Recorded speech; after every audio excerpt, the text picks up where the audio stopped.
Hey, welcome to my Travel Winds podcast. Today, my guest is Rudy Sarzo. How are you today, Rudy? I'm terrific. How about yourself? Doing excellent. Rudy has a storied, famous career of being a bass player, which I happen to love bass players, playing with bands like Quiet Riot, and then going on with Ozzy, and then Whitesnake. And then, I know there's a ton of others, Öyster Cult, Dio, Queensrÿche, and then most recently was with the Guess Who. Yeah. So Guess Who I'm playing with is one of my favorite responses. And people ask me, so who are you playing with? I go, Guess Who? Guess Who, exactly. It's so funny. I actually interviewed Jeff Jones, who plays bass, and he plays with Burton Cummings. Oh, wow. Great. I love Burton. And I met Geoff at my day job, and it was so cool because I didn't know he was the original bass player for Rush. For Rush? He was high school friends, and so he was the first singer and bass player for Rush. They played, I think, one gig in high school, and then he quit, and then Geddy came in and took over. I mean, you know what? That's such an interesting thought because I've been in so many bands, and I've been like, the original member, like the first guy who gets together with a band, and then things happen and we move on. It's like, that would be like somebody saying, well, I was with Rudy in his original band called Mango back in 1972. And it's like, to me, it not until you get a record deal do you really have a band. Geoff doesn't like talking, but Geoff ended up playing with Red Ryder and Tom Cochrane. Yeah. And went on and had his own hit in the 70s with a band called Ocean. And wow, awesome. Yeah, it's just awesome. I just always throw that out there because a lot of people didn't know he was the original bass player for Rush. Yeah. But then again, going to band members, musicians saying I was original this, it's kind of like saying, like let's say you're married, and then some girl that you dated, when you were in high school, is like, well, I was his original, it's like, no, you were just, it's a journey. It's life. We meet a lot of people. We do a lot of things. But as far as entering into a binding contract, which is a record deal with certain band members, that's a band. Exactly. Anything that happened before that, it was to get, it happened on the way there. Exactly. To get in that record deal that now you have a product and is exemplified by what's on the record, and then you have a band and it's marketed and people go and see you on tour and things like that. It's like, for example, if you really think about it, Paul McCartney was not the original bass player in the Beatles. Yeah. It was Stu Sutcliffe. So does that make Paul McCartney not really an original bass player of the band? Of course he is. No, yeah. I mean, no one's going to go. He switched over from guitar to playing bass, but it's Paul McCartney. Ringo. I mean, Pete Best. Mm-hmm. He was replaced before they got signed. Yeah.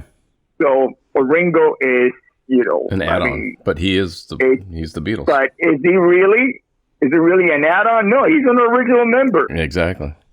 So it's like that question is so debatable to me. To me, it's like, it's what's happening at the moment. That whatever, especially nowadays when bands have been around for such a long time, and it's like it's a journey. Not only do the musicians make a journey, but the band itself, it's on a journey too. The one thing I was going to ask you, and I'll just segue right into that, is what do you think, because you've played with so many different bands over the last 50 years, give or take? Mm-hmm. What makes a band member a good person to tour with and all that? Because you're literally living with that person for months at a time. Well, I mean, if we're going to reference the band, what's the best band member for the band? It's to become irreplaceable. Mm. That doesn't mean that you're not going to be replaced, but it just means that you have the qualities that once you're not there anymore, the band is never the same again. Gotcha. So it's up to the individual to do that, to be and just a checklist. Well, yeah, the list of what makes a musician irreplaceable is their contribution to the music, foremost, because whatever happens off stage or out of the recording studio, the audience doesn't really know. Correct. What they really care, and I've been a fan longer than I've been a professional musician, so I can vouch for this. To me, it's about the music. Whatever happened between people going in the studio or creating the song or going on tour, that's not my business. I'm listening to a song here. Yep. I'm listening to a band performing, or I'm watching a band on stage. It's like, I really don't care how they got to the gig. Just go on stage and kick my ass. Yeah, okay, you did. Great, awesome. I will not forget you. And I really appreciate that. So those are certain qualities that we as fans and also as band members, we look for in our bandmates, because we are the family that we pick. And most of the time it's very dysfunctional. Exactly. I was going to say, a lot of companies are the same way. And a band is a band, but it's kind of a company in the sense of, and like you just said, you have to make yourself irreplaceable. That goes towards a lot of different businesses. Yeah.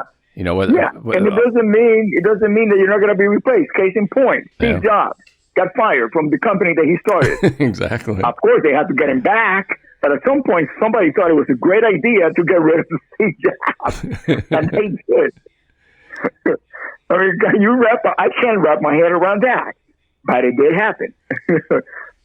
and Pixar was born out of that. So there you go. He created something also spectacular that has, sustained the industry and has it changed. It changed animation, Well, so there was a rock. Go ahead, bud. Yes, I was going to say people at that level are destined to create great things. Yeah, there was a band, obviously, I know you know who they are, but Skid Row. And Sebastian Bach was the lead singer, and he came in after the band had formed, and then they kicked him out. Yeah. So even though he was trying to make himself irreplaceable, they still kicked him out of the band. Yeah. So it can happen. That's the Steve Jobs right there. I mean, I'm friends with all the guys in the band, and I've been in situations where, it's not that I got kicked out, but it became very obvious that I was not wanted in the band. So I moved on, and then at some point we got back together again, and then the band imploded. So, I've experienced all of that. Yeah. And if you, as an individual, if you got the qualities that's going to make you irreplaceable, you can transfer that to any band that you go to. Okay. So you bring that quality with you, which is the reason why, and of course, the reason why certain members did not want me in the band had nothing to do with any of the qualities that made it replaceable. It was a personal thing. And as a matter of fact, even today, it's not really clear what it was all about, but that's what it was. It wasn't because I wasn't showing up or I wasn't doing my gig. I wasn't trying my best. You know what I mean? It wasn't because of any of that. It was a personal conflict, which happens. It happens in families. Happens every day. It happens every day. Yeah. What, do you think? How a person travels is super important. I mean, not for the fans, but I mean, for as a band member, do you go, oh man, I really like playing with him, but God, he's a pig, or oh, he wakes up early, or he doesn't, you know what I mean? He doesn't clean up. Does that stuff ever bother you so much that you bring it up, or is it just kind of, I don't know? What you mean about traveling in a bus, or yeah? If you're on a bus and I never mention names. I'm just saying in general. No, I've been in bus with stinky people. I can tell you. And here's my philosophy about being in the bus. If you look around the bus and you cannot find the asshole, it's probably you. Yeah. So don't be the asshole. Let somebody else take care of that.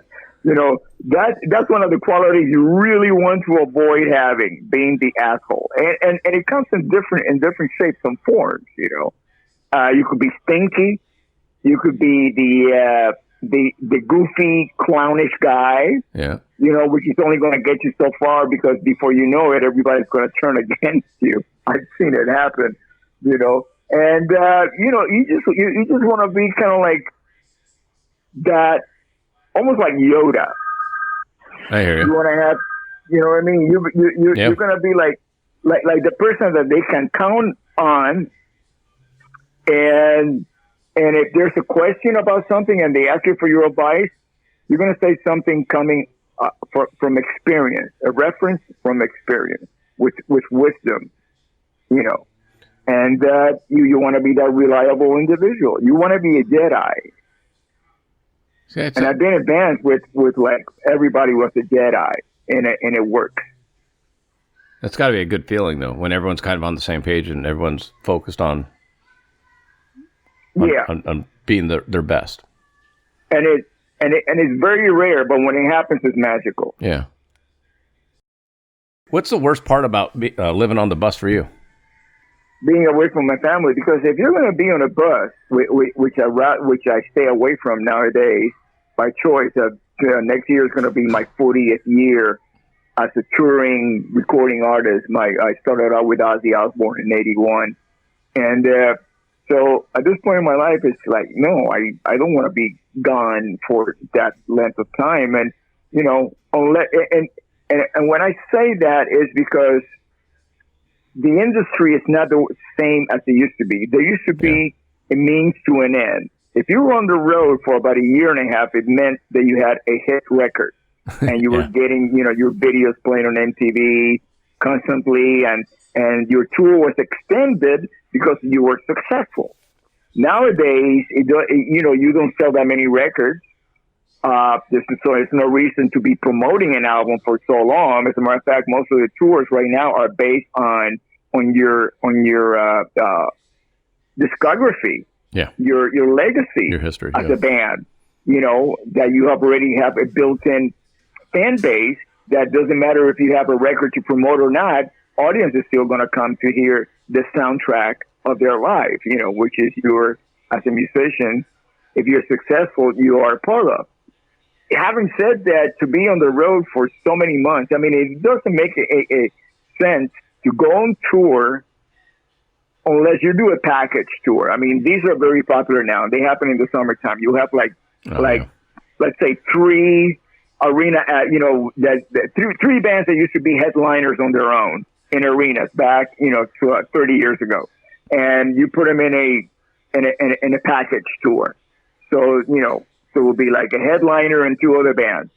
And so, you're playing in front of, you're playing pavilions, amphitheaters, and state fairs and things like that. So, there's money to go around for everybody to say, okay, I went out there for 3 months in the summer doing this on a tour bus, and I made so much money, and I'm going home for the rest 9 months. I had to make another record or maybe some solo projects or whatever. But the bulk, if you're going to sacrifice being 3 months away from your family, you're gonna come home with, to satisfy your family.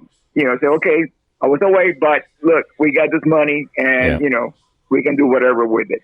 So that's kind of like the logic, the strategy today of certain bands. In my case, what I'd rather do is just play the whole year round and fly. So it's balanced. So every week I'm home for about 3 or 4 days, and then I fly. I fly and do shows around the country. I don't have to be stuck in a bus. I'd rather be stuck at the Delta Lounge than be exactly. stuck in a tour bus, There's a couple musicians doing it that way now. I've talked to a few of them. Most of us do it that way, unless in the summertime there's those package tours that I mentioned. But if you do that package tour, that means that it's rarely do you go back on the road again for the remaining of the year, unless you do a whole different circuit, would be the casino. I was going to say, you're not going to be doing the performing arts centers, because you have already played in that area with the package. And the promoters will stay away from that because you already saturated the market. I I know like Billy Idol had I forget what they call it, you know, when he was going to play in Vegas for 2 months, and so yeah. No, he's done that. He's been doing that at the House of Blues in Las Vegas. He has the residency there. Yeah, residency. That's it. And then because Steve Stevens, I interviewed, and he said that you know he would go there for 4 days, and then literally fly home, and then be home for a few days, and then he would just fly back. Yeah. And it's kind of the same. Same thing. I've done residencies before, and it's actually quicker for me just to drive, because by the time I drive to the airport, I have to wait at the lounge or the gate to get on the flight, then take the flight, and then now I'm on another airport, get transportation to take. No, I just rather drive, So and I've done that. I did a residency almost 15 years ago in Las Vegas at the Hilton. Yeah, and it was great. I do the same thing. We were just there this past weekend in Vegas. And for me, I just drive. It's just. Oh yeah, absolutely. 4 hours. I don't have to rent a car. I'm there. I can go wherever I want when I get there. Absolutely, absolutely. Yeah, yeah. And a few of us were coming from LA, so we all met at some off ramp from the freeway, and we all gathered there, and then we all got in one vehicle, and we shared the driving. Oh, that's nice. Yeah. What do you? Other than your family, because that's always the big hard thing for people that travel for work. How did you balance, your family life and being gone as much as you were, especially in the older days? How do you balance that? Well, to me, the best balance is the need. My wife's need for me to be home are my same equals my own personal needs to be home with my wife. Yeah. That I don't know if I was able to make myself clear with that. No. It's like we want to be with each other. To me, that's the foundation. It's not. So we miss each other when we're not together, and we understand. I mean, my wife, we've been married for over 36 years now. So she's been with me. As a matter of fact, I met her in 1981. So next year is going to be 40 years that we know each other, that we met. So she's seen me through every single band that I've been in for the last 40 years. So I mean, she gets it and she understands, but she also lets me know how she feels about certain things. She never really gets in my business. It's more having to do with family, like the family balance that you're talking about. Yeah. Well, I know for me, I travel, and I still travel about 130 days a year, but when I'm home, my wife says date night at least once a week, no matter what. Yeah, absolutely. We have to have date night. And like, I just, even if I was just on the road for 2 weeks or 3 weeks, I come back and I was like, well, let's go out. And I'm like, oh, give me one night. Just give me one night where I can just stay at home and then let's go out. But, I think it's communication. Yeah. I mean, to me, to have a multiple, dates, like a 2 or 3 week run, it would have to be out of the country. I'm talking about South America or Europe or even Asia. And otherwise, if it's in the States, it doesn't make any sense, Yeah. Because what happens is most of the shows are on the weekend. Rarely do you play on a Monday, Tuesday, or Wednesday. Thursday you might play, but Friday, Saturday, and Sunday are your for sure, gigs. So what do? Do you stay in a hotel? You're in limbo? No, I just fly home. Yeah. I get you. Wait, I have an idea of what you do on your downtime, but can you tell my listeners what do you do? You have a lot of downtime. I don't have downtime. You don't? I don't have, because when I'm home, I schedule other projects that I can only do at home, because when I'm on the road, I'm traveling. I take like half a day, because I live in LA and most of the shows we do are in the East Coast. There's not, unless we do Indian casinos, there's not a whole lot going on the West Coast, And I'm not including Vegas. This is to me, the West Coast is California, Washington, and Oregon. Right. Basically. Las Vegas is a whole different thing to itself. Yeah, it always has been. Yeah. But even like places like Salt Lake City, there's a show that we do that we have to fly to Salt Lake City and then drive for about a couple of hours to get to the Nevada border. Oh yeah, you're coming the other way through. Yeah, you're coming because the Bonneville. You go basically go through the Bonneville Salt Flats when you come that way.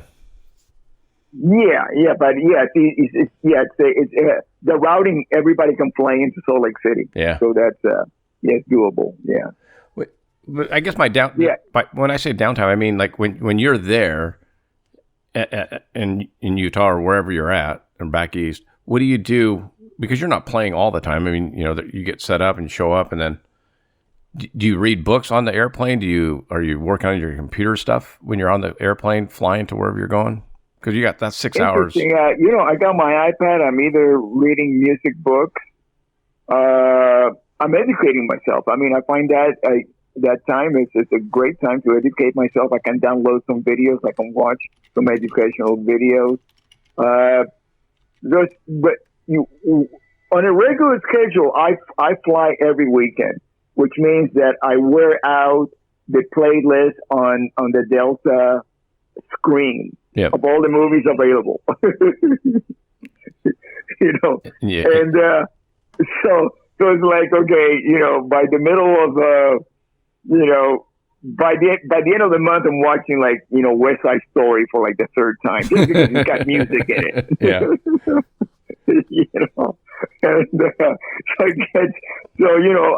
I balance it. I mean, if there's a certain movie, and then there's some movies that I want to watch when I'm home with my wife because I know she wants to watch it. Yeah. So that prohibits me from half the playlist.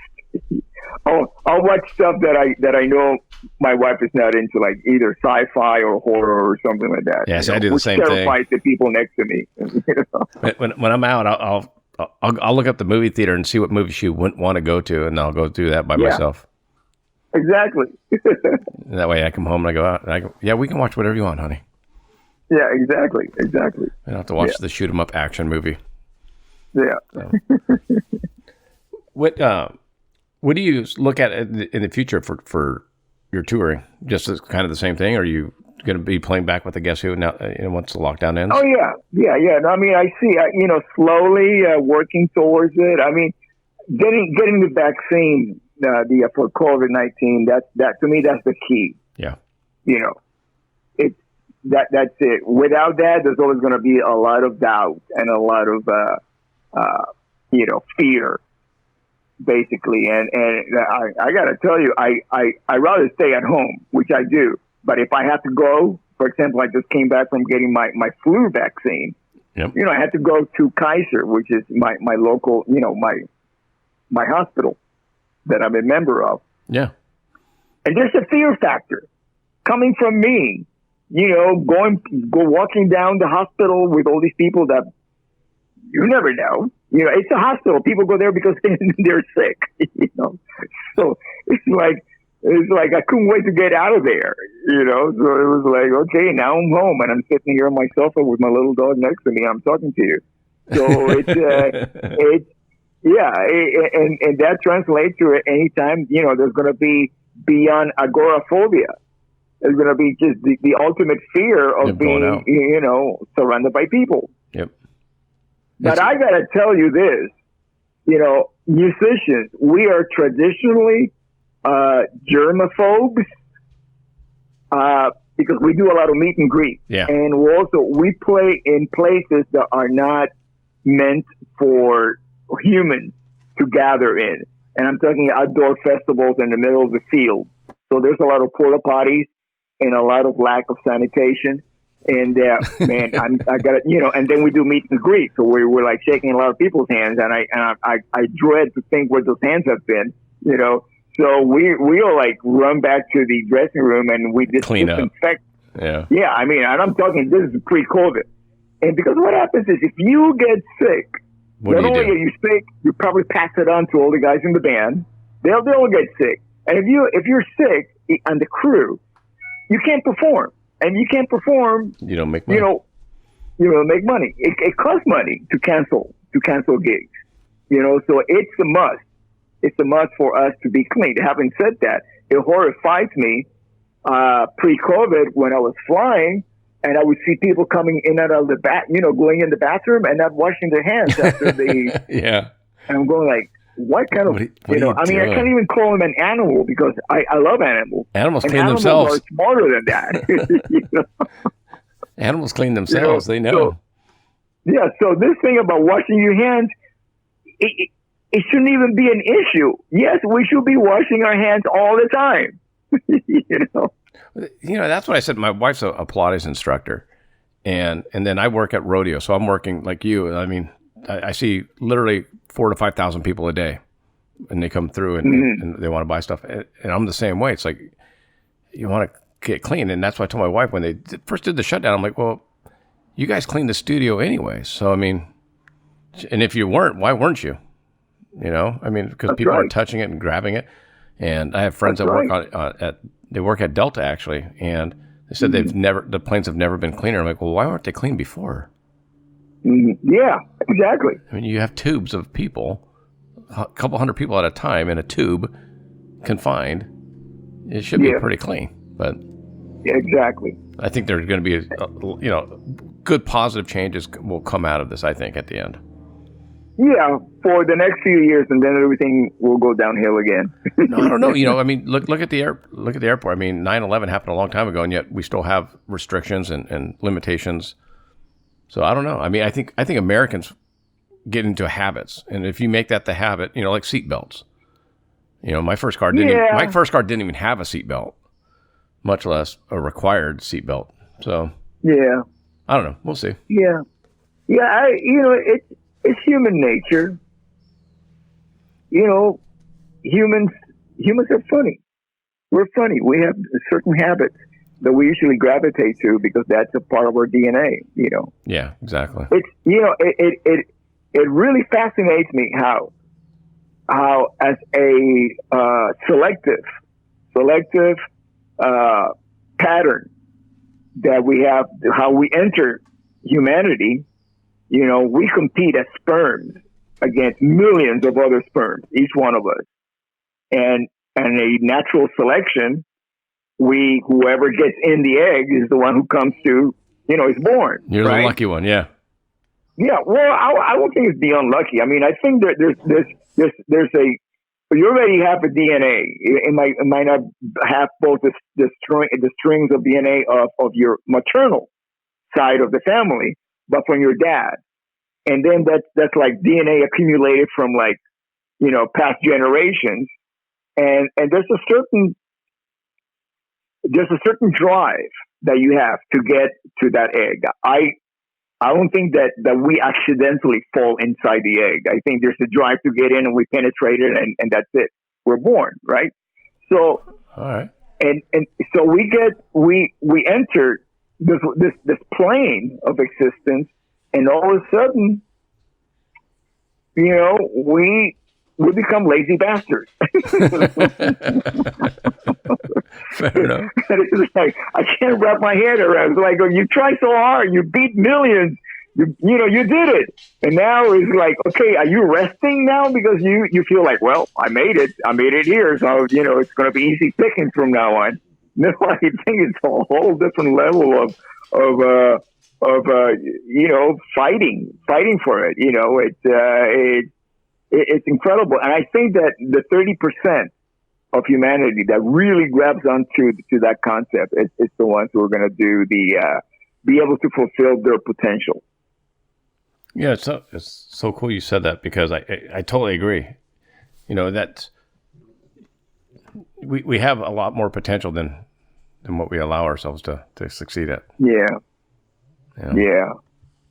So we do. I don't want to take it too much time. What do you have coming up, and what's the best way for fans to follow you and see what you have coming up? Yeah, I'm easy to find, Rudy Sarzo, and anytime you see my page with my little dog, Baby Willow, that's me. I'm not big on blue marks and anything like that. It's just like, because I do not ask everybody that follows me to get a blue mark, because how do I know it's them? So they should have the same experience with me. It's called trust. Yeah. If you trust me, if you have faith that I am that guy that you think I am, we're on the same page. We're good then, yeah. Yeah. So, because I haven't checked it because it really doesn't matter to me. But do you have a blue check? No. And you do? No, I do not. Yeah, and I trust and I have faith that you are you, and we're having this conversation. I hear you. It's refreshing to hear that, because it's interesting. You've been around the biggest names in the whole world of music, and yet you'll pick up the phone and talk to me, and yet I have other people that are much less well known, and yet the first thing they ask me is, how many listens do you have? How many, are you verified? Are you this or that? Because they want to, so they're pre-qualifying me, and I'm like, okay, well, I just talked to Rudy Sarzo. Yeah, I'm good. Yeah, I think that the if you put an equation, the ratio would be of, let's say, comparing success, right? Because you mentioned about people who haven't had the type of success that I have. My success is based on faith and is based on trust, and that's how I lead my life. Yeah. And if I trust, let's say I trust you and we're having this conversation, right? And something negative comes out of it, it's a lesson learned for me, but it doesn't keep me from trusting other people. Yeah, I'm exactly the same way. It drives my wife's nuts, but I'm like, yeah. Because I'm the same way. She goes, you're way too optimistic and too trusting. And I'm like, well, yeah, but it's one thing that I like to read and follow and get some training from life coaches. Right. Let's say Tony Robbins. I'm a big fan of Tony Robbins, and I'm a big fan of Napoleon Hill, which is the godfather of this whole movement. And I've also read other material, and one of them is I can't really recall the title of the book, but it explained the difference between men and women. And I look at it, and it's been a very good guide for me for understanding. First of all, I used to ask of my wife to be more like me. Oh, yeah. Why can't you be like me? And blah, blah, blah. Then, I read this and it makes total sense. We are different. Men and women are very different. And if you look at the major differences is that men will challenge each other. And let's say sports being a fine example. Will challenge you. I got a basketball. I'm going to put it in this hoop, and the opposition goes, no, I'm going to take the basketball away from you, and I'm going to be the one putting the hoop, right? Yep. And women will test you. And it's a pattern. My mom, when she was raising me, she tested me every day to make sure that when I became a man, I could take care of myself. Teachers, primarily in school, when I was growing up, they were female. Yeah. And that's just so between my mom and my female teachers, professors, teachers. I was tested constantly. And then you get girlfriends. When you're a kid, you got your first girlfriend and they testing you to see how much, what would you do for me? Do you really love me? Well, show me. Take me here. Do this for me. Yeah.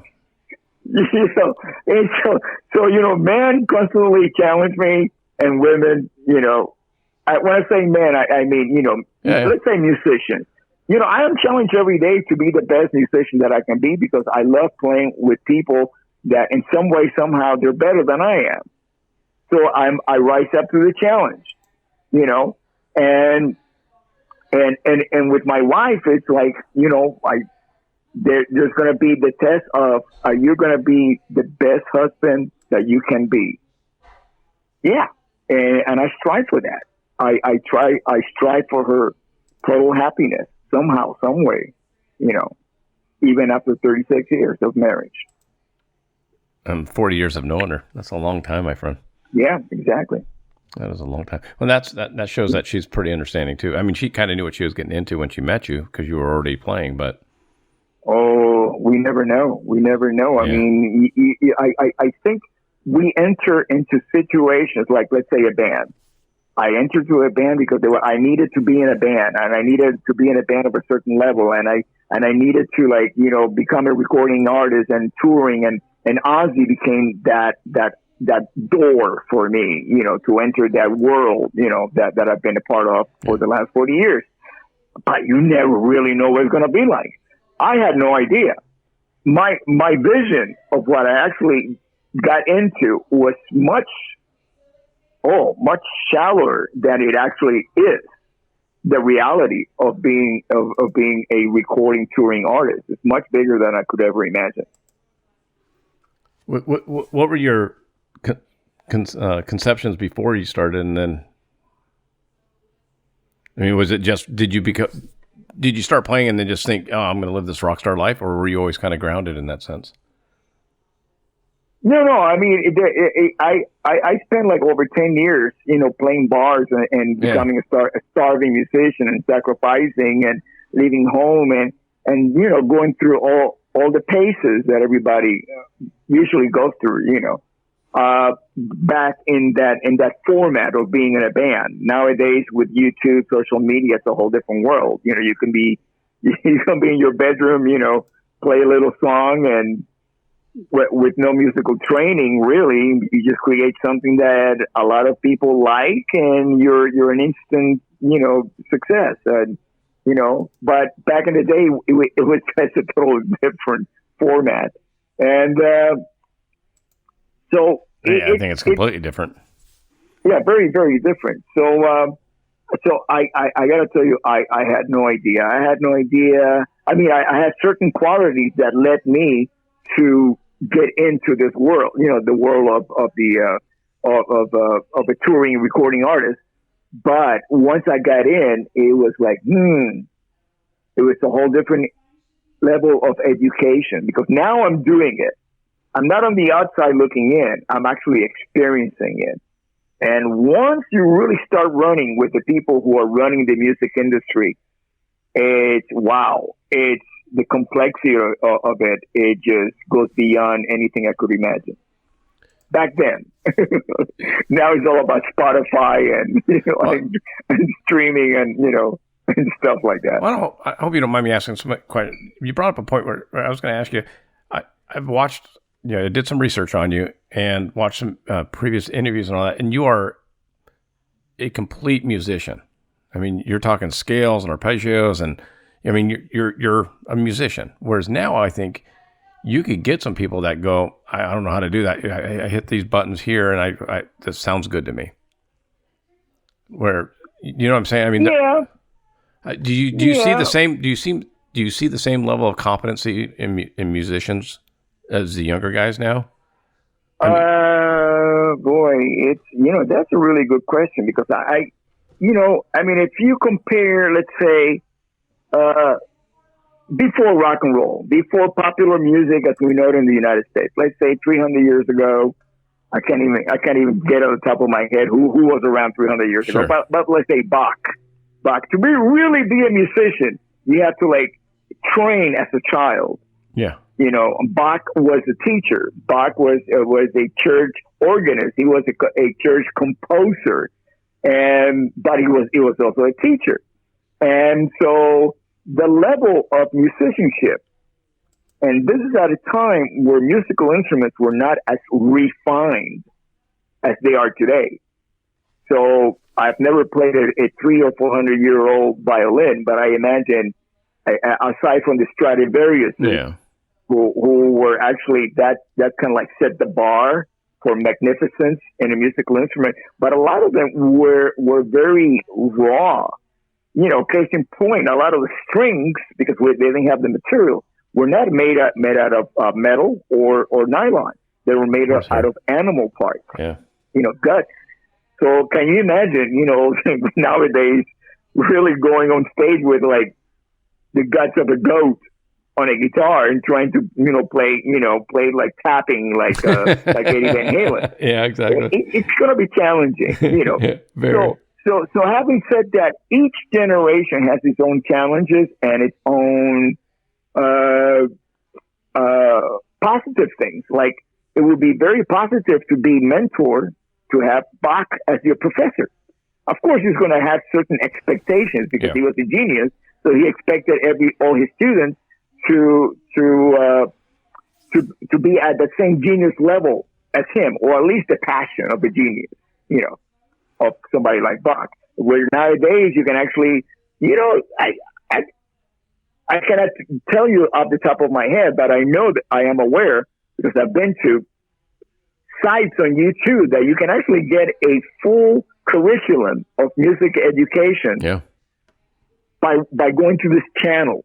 You go to a channel and the professor has set up a camera, and each lesson of that whole course is online. Of course, you're not going to get the same feedback as being in the room with the professor, but you're going to get the knowledge, the same knowledge as the people that were in the room at that time. So it's up to you to get that. How passionate are you to get an education, to fully understand what you're, Well, So again, it's up to the individual. It doesn't mean that 100% of humanity is going to take advantage of that. Only a percentage. I was going to say, imagine going back in time with the equipment you have now and showing the musicians back then what you play with now. Like your acoustic bass. It's like, imagine taking that back and saying, hey. Yeah. And they'd be like, oh. Yeah. But since it's not possible, I'm not going to dwell on it. No. I hear you. It's just interesting. So we're talking metaphorically. Yeah. You just wonder. It's like, that's that time travel stuff, I guess. Yeah. But then again, you look forward, 100 years from now. What are they going to be doing? What? Yeah. What is it going to be like? How are we going to create music? Do you think that's... You're a little bit older now, like myself. Yeah. Do you think that's part of the excitement of you've played on tracks and songs and you have music that's going to live for generations beyond you now. I mean, literally, people in 100 years will be still listening to Crazy Train or Come On, Feel the Noise. Come On, Feel the Noise, because I was not in the band when that record was made, Blizzard of Oz. I joined after Blizzard and Diary of the Madman were recorded. Yeah, Tommy Alders and we joined the band. But Come On, Feel the Noise,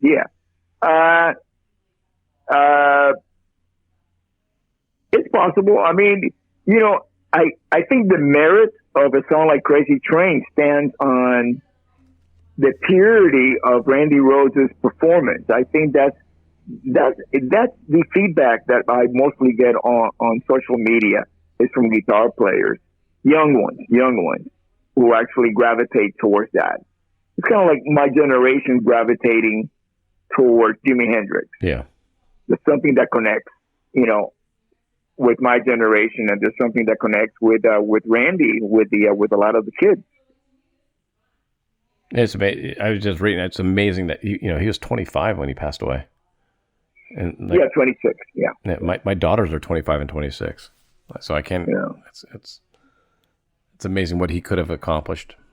But again, we're talking about ifs and but what amazes me is what he did accomplish. That's incredible. In such a short amount of time, because I was there. I mean, I was not part of the transition, but I was there in the with him, the pre-transition. By transition, I mean him going to England and starting to work with Ozzy and reinventing himself. By the time that I played with him, he had already reinvented himself. Well, by the time that I played with him again, because I played with him in in Quiet Riot in the 70s. Then he left, and I did not play with him for about a year and a half. And then in 91, he left in 79. So in 1981, that's when he recommended me for the Blizzard of Oz tour in the United States in 1981.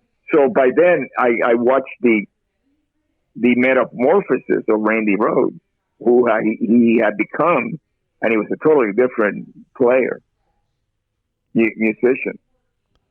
That's only in a year and a half. You know? Yeah, and two legendary records. Yeah. In a year and a half. I mean, a year and a half goes by so fast nowadays, you know.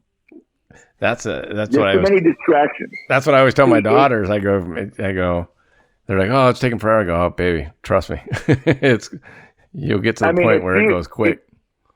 If you added up the focus of a year and a half in 1981, it was equivalent to, with all the social media distractions, it's 5 years of focus. Oh, yeah. Today. Yeah. I'm not pushing it. I just watched a movie last night called The Social Dilemma on Netflix. Yeah. Wow. I have yet to watch that. On Netflix. There's another one, a series. I don't know. Have you watched Connected? No. Yeah, that one's really interesting, especially if you look at the episode 4 about digits, numbers. It goes into the Bamford law, and it's really interesting. Really, really. I mean, it puts things into perspective about humanity and the world in general. Well, if you get a chance, watch Social Dilemma, because it literally they talk to all the people that started Instagram, Facebook, Pinterest, and basically it's just mind blowing, because everything you do on your phone is going into a computer, and then that's how they're controlling you. Yeah. Like about what you see and what you hear and this and that. And you're like, no, you think as a human you're making those choices, but then they show you that you're really not making that choice. You're making that choice because we want you to make that choice. And you're like, oh my God. Yeah, I mean, social media to me, it's kind of like a handshake. When you have that moment that you look into somebody's eyes and you reveal a piece of you, which is really your calling card. This is who you really are. This is who you are. It's a perception, but there's much more to you that social media can never really expose. Yeah, because you cannot really share references or experience if you haven't lived it. Like, for example, I am a refugee, not an immigrant. There's a difference between immigrants and refugees. And I can give you a laundry list of differences. I'm a refugee and from a communist country. And I refuse to get into political arguments, especially with people who have never lived under communism or fascism, because they don't have a reference. They don't. Yeah. It's my reference. It's me. It's my life. I mean, I can just sit down and explain to them everything that I've been through, right? And so I shy away from that, because people are on social media. They have opinions of what it's like. It's opinion. Yeah.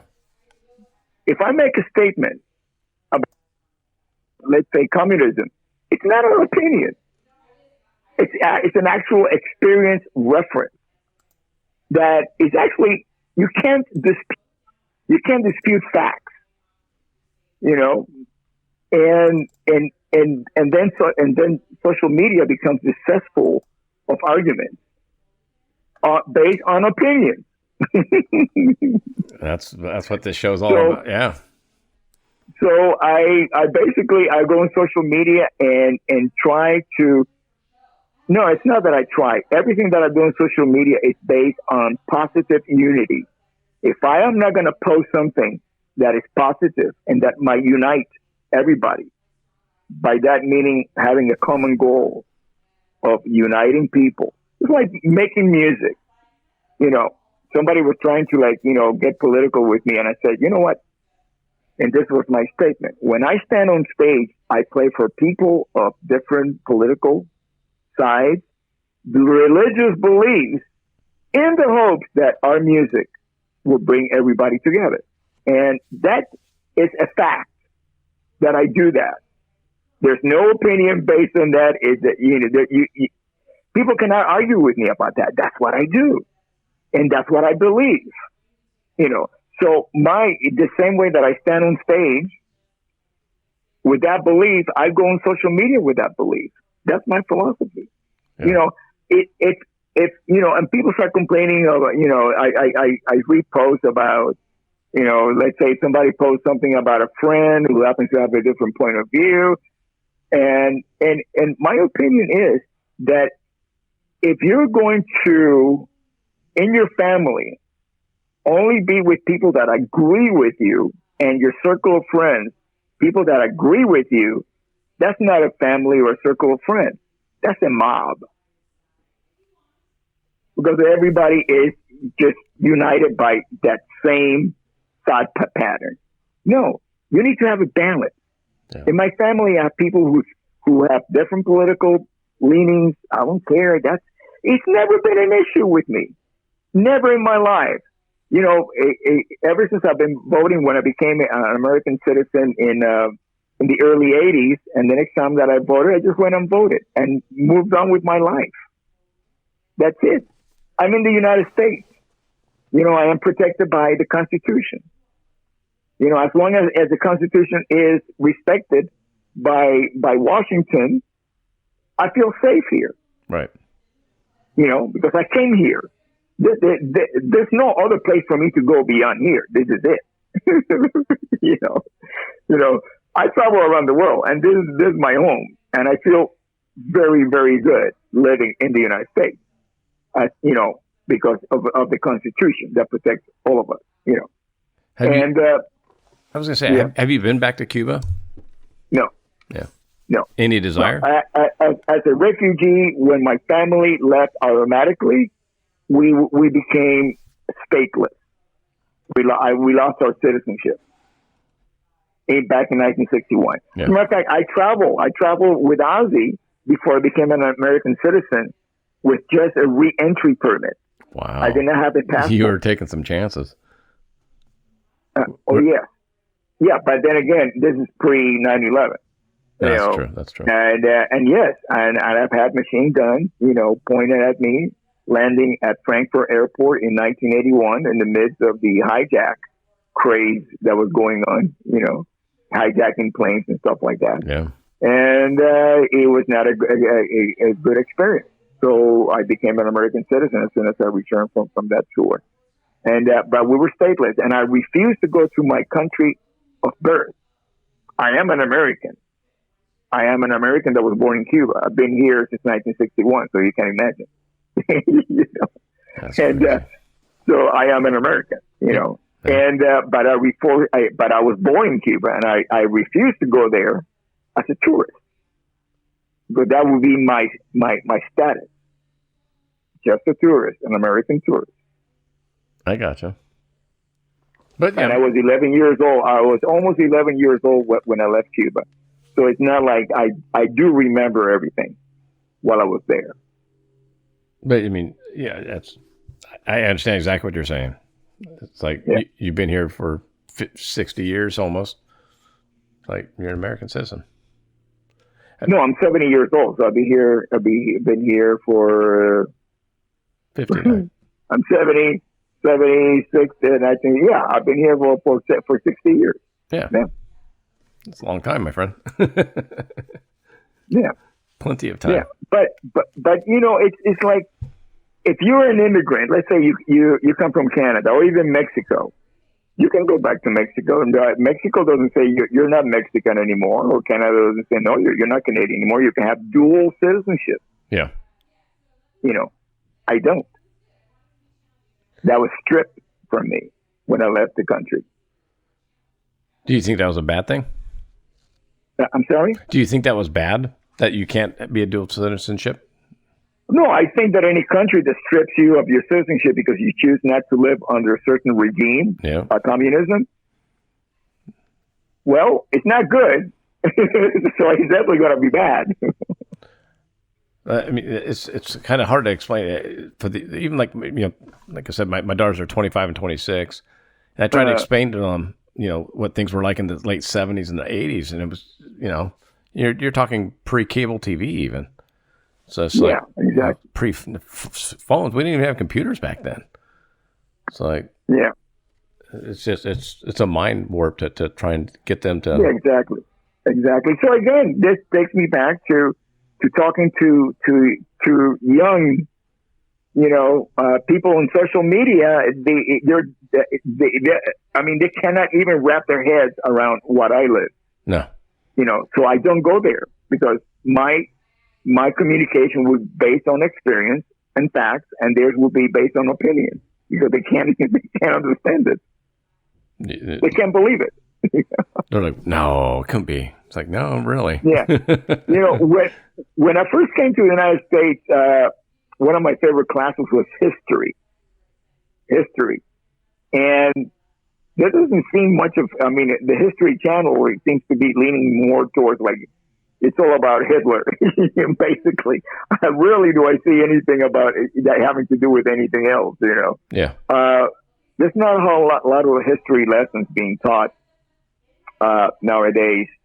And but I'm talking about real history. There's always this confusion about Columbus. Columbus never set foot in the United States. Yeah. He's become one of the most hated people. Columbus' mission was a distribution mission. Yeah, which means that he was trying to find a shortcut to India. Yeah. No, to India, actually, India. That's why I was born in Cuba. I was born in the West Indies because they thought they had landed in India.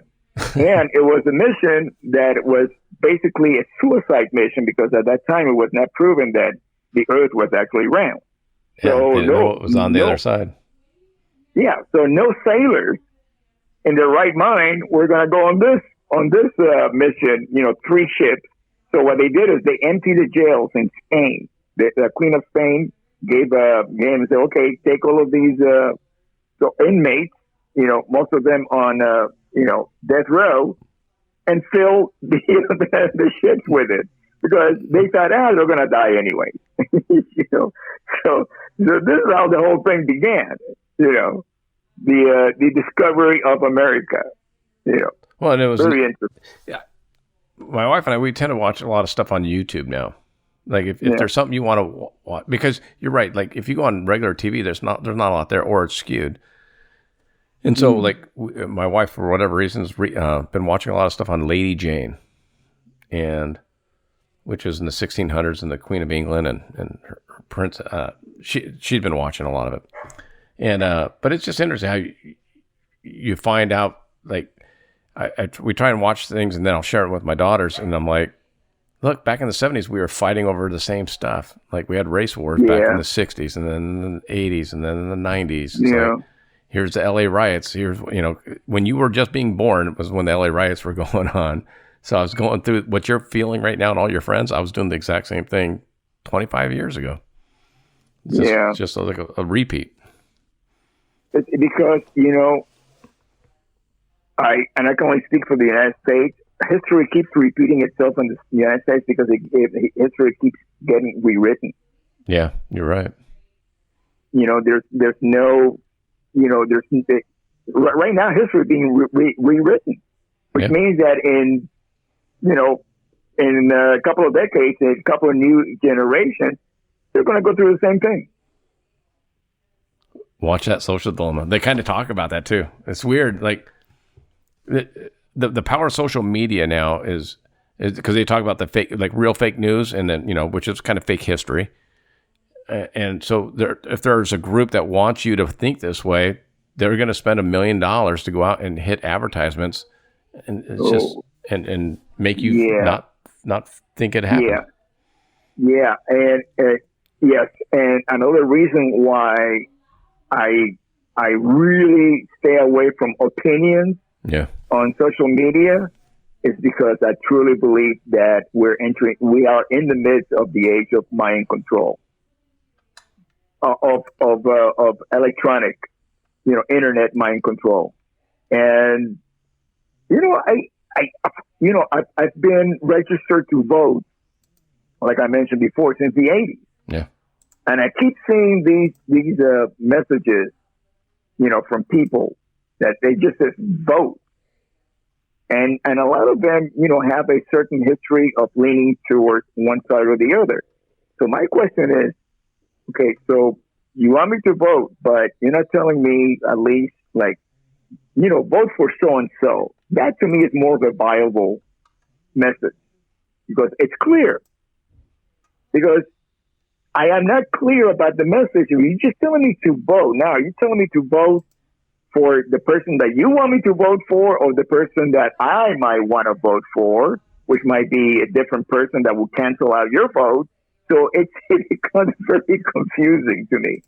I would really appreciate if anybody says vote just to follow it by for so-and-so. So I get it. So now the message is very clear for me of their intentions, basically. Yeah, I always kind of just say vote for whoever you think is going to do the best job for what you need done. Yeah, I mean, voting it's up to the individual. I would never. It's like religion. I would never tell people you have to believe in in whatever religion or something that I might believe in. No, that would be mind control.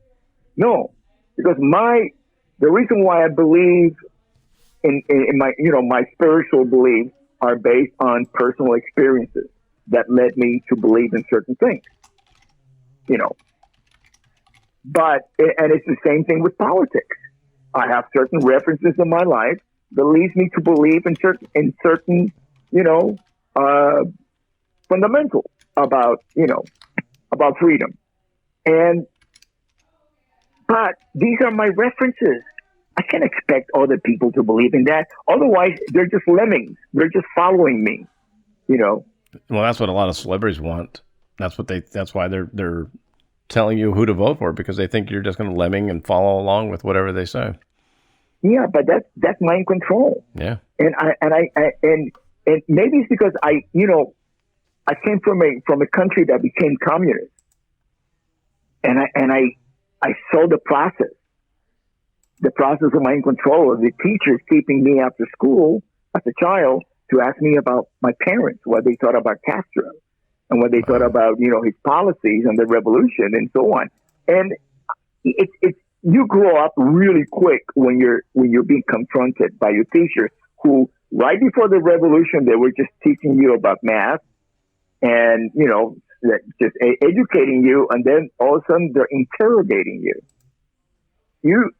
That's different. That's a different You wake world. up really quick and you say, there's something wrong here. What happened? So it was like I went to my parents and said, can you explain to me why am I experiencing this in school? And my parents immediately, because they were in the process, immediately took me and my brother out of school because they were already in the process of getting our passports, the visas, getting a sponsor in the United States to sponsor us to come to the United States, not necessarily as refugees, but just to visit. That was all part of the legal process of leaving the country and entering the U.S. So it took us about a year to get all the paperwork and find a sponsor, which that took the longest. Somebody that will vouch for us. And so my parents decided to take my brother and me out of school, and not because we were going to a private school. My family was working class, but everything they did was for my brother and me. So it's not like we were like really rich, privileged little kids. No, we were just working class, but we happened to be going to the local neighborhood private school that many of the kids from the neighborhood went to. Do you think that's made you appreciate being here more, knowing what you had to go through to, being a refugee? Are you kidding? Yeah. Are you kidding? Going from being in a communist country, going to already a revolution school teaching, to all of a sudden I'm in school in Miami and starting the day with the Pledge of Allegiance, which really taught me of like, okay, I get this, I get this country. Yeah. And really made me appreciate it. And then also doing the Lord's Prayer. There was every morning we had a foundation of what America was back then. Yeah, that's a crazy and I story. Said back then, and I said back then not because it's not because I think America's bad now, but no, certain things have been removed from school, such as the Lord's Prayer and the Pledge of Allegiance. Yeah. But that doesn't make necessarily America a bad place to live. Of course not. It's just different now. Yeah. Yeah. Yeah, and then there's certain things that should be taught at home. My parents, taught me a lot, to have respect for the United States and appreciation and gratitude. And they gave me a Christian foundation. Now they gave me a foundation for me to really experience my beliefs. I had to experience them. It wasn't because it was forced down my throat by my parents. It's like one day I had an epiphany. And then now I am a Christian, not because I was born into Christianity as a family, or it was shoved down through my throat in school or whatever. Yeah. No, I'm a Christian because I believe. And once you experience that, it's unmovable. Nobody can talk you out of it. Nothing can talk you out of it. Were you that way? Have you always been that way? And even back in the days, back in the early 80s, especially with Ozzy, there was a lot of debauchery going on. A lot of things. Okay. You say that based on? A lot of the things I've read and research, there you go. But I wasn't there, so. But now I'm talking to somebody that was there. Written by people that were not there, because I have yet to read by anybody who was actually in our tour bus about anything like that. As a matter of fact, it was the total opposite. Okay. So I have a book. It's all in there. It's called Off the Rails. You can get it on Kindle. It's easiest place to get it is on Amazon. You can get it on print. You can get it on Kindle. Whatever. It's all explained there. Yeah, and I'll put that link on my website. It's so different from the perception. No. If you really want to compare, debauchery to me, it means like bacchanals or orgies you're on a tour bus with Sharon Osbourne, yeah. who is actually doing a daily intervention with Ozzy Osbourne. You have Randy, who was just a kid living at home in Burbank. Still, when he died, he was still living at home in Burbank with his mom. Okay, not much debauchery going on there. Then you got Tommy Aldridge, who has been doing this for like 15 years before that, at least with Black Oak, Arkansas, and Pat Travers. He's been there, done that. Okay. Then you got me. I just, this is my first tour. I'm behaving myself, right? Yeah. And then you got Ozzy. Ozzy, a man who's making a transition from being a member of Black Sabbath to becoming a solo artist. And being brought up, and I speak in the pub culture. And this is my reference. I played England a lot. I stayed there a lot. Back in the early 80s, and this is, it's something that it was a cultural thing to go to the pub every day after work. And even there would be pub breaks at work and for lunchtime. And people would knock down a few pints, and drink. It was part of the culture then. Especially when they used to close the pubs like around 10 o'clock or 11 o'clock at night. Legal, and that was it. The pubs across the country were closed, so people were just jamming down pints down their throat because, the pub is closing, right?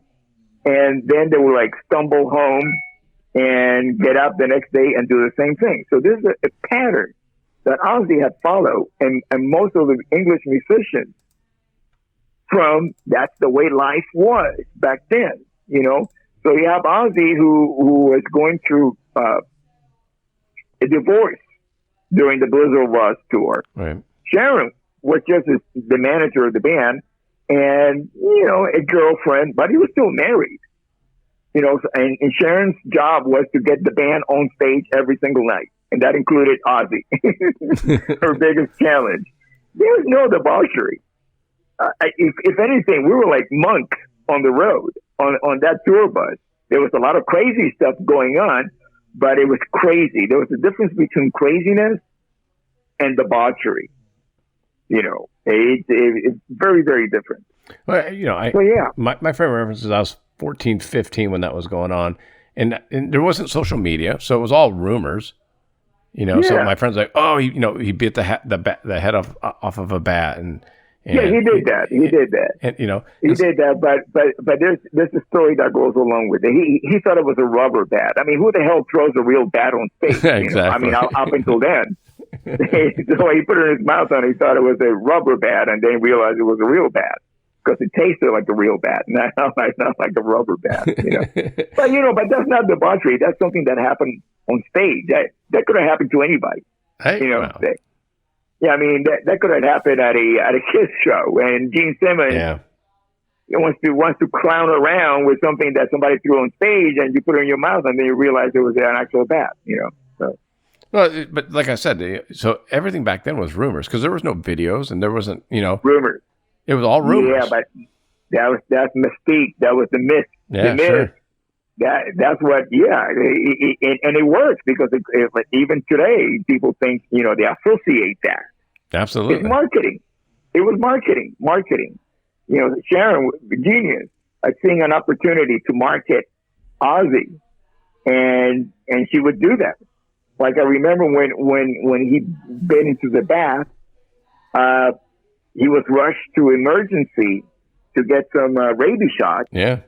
And so they borrowed my camera, my little, Instamatic, and they go in there and take some photos of Ozzy getting the injection, the rabies shot. Right. And then she sends it over to her public relations, and they use that as a marketing. Hey, Ozzy bit the head of the bat. Hey, Ozzy pissed on the Alamo. He's a bad boy.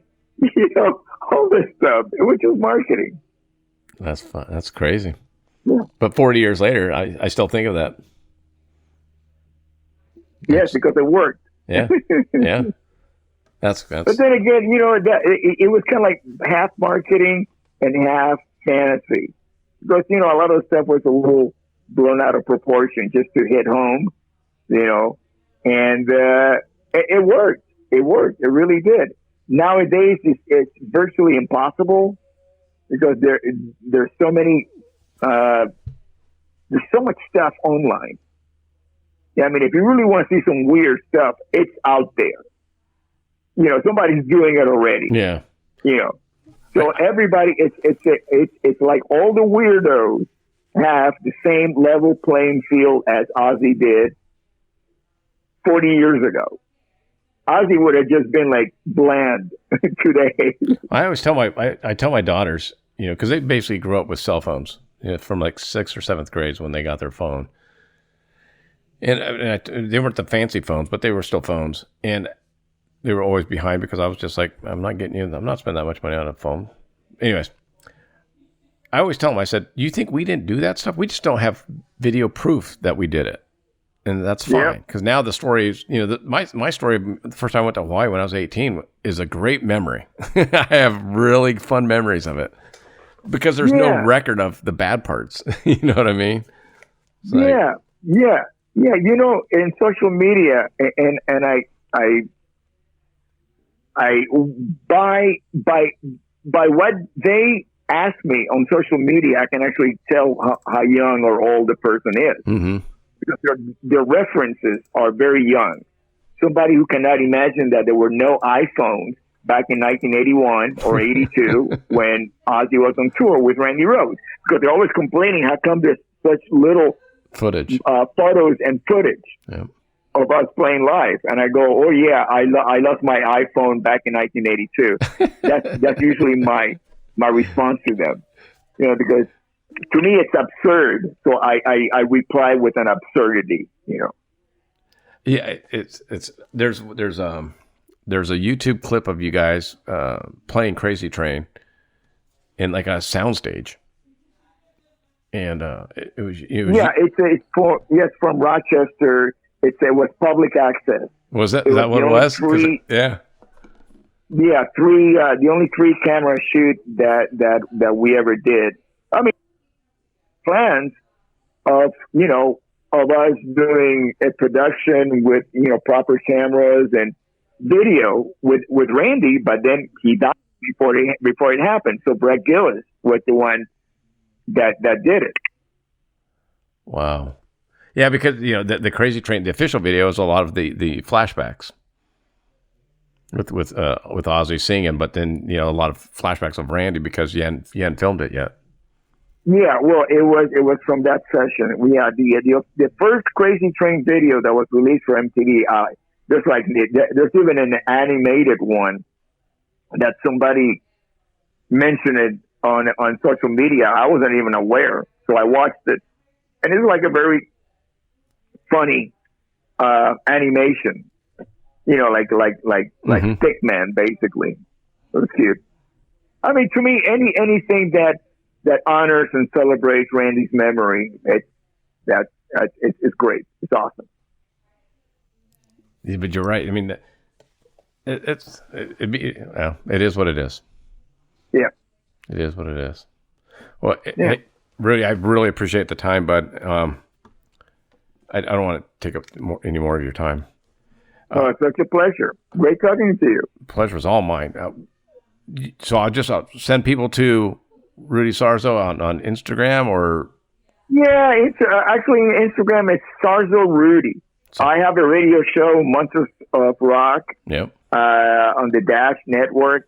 It's called 6 Degrees of Sarzo, and it's on every week. And the anchor date and time is Sunday at 4 p.m. Pacific time. And you got your own. Check it out. Your own acoustic bass line. Yeah, I have that. I have my own with Spectre basses. I have my own signature model.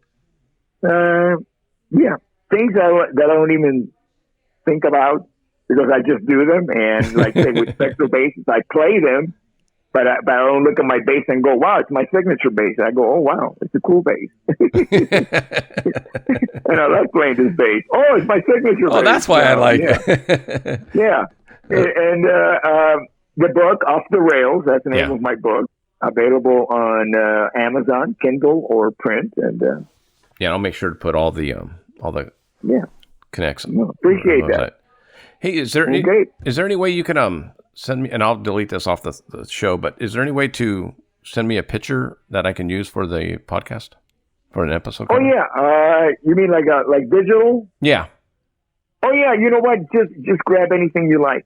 So usually I don't want to get. That's what I'm going to do. I'm going to go to Google Image and find something and then send it to you. Okay. Yeah. Perfect. Because every time that I post something that even if it's something like let's say I'm performing and somebody posts a picture of me performing with a Guess Who, and I post that online, then everybody copies it. You know how it is nowadays. Yeah. There's no negatives. Well, there's only watermarks. I've had some friends tell me to be careful with that because obviously if a guy took that photo and wants to get paid for it, and I put it on my website or whatever, then he wants to get paid from me, and I'm like So. You know what? Yeah, unless they have a watermark, you can't. I mean, if there's no watermark, who do you know? Exactly. Who do you know who took that picture? And why are you putting it out there if you're a professional without a watermark? Yeah. I hear. is like releasing a song without copywriting it, with your publishing company, or at least, copywritten with EBMI ASCAP, Yeah. Yeah. No, that's true. Yeah. Yeah. So it's like, people need to protect themselves. You got it. Well, and by creating an awareness of whose intellectual property this belongs to. And that's that was kind of the Napster era, right? I mean, when they start talking about stealing songs and doing this and that.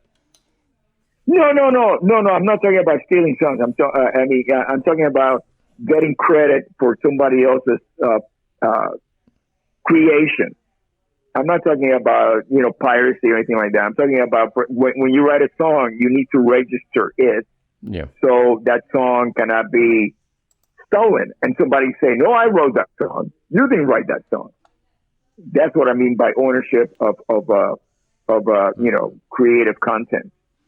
No, intellectual property. Yeah.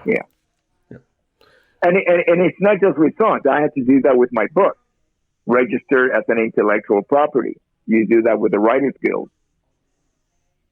So thank you so much. Yeah, thank you so much. And you too. Thanks, Rudy. Bye-bye. God bless. Bye-bye.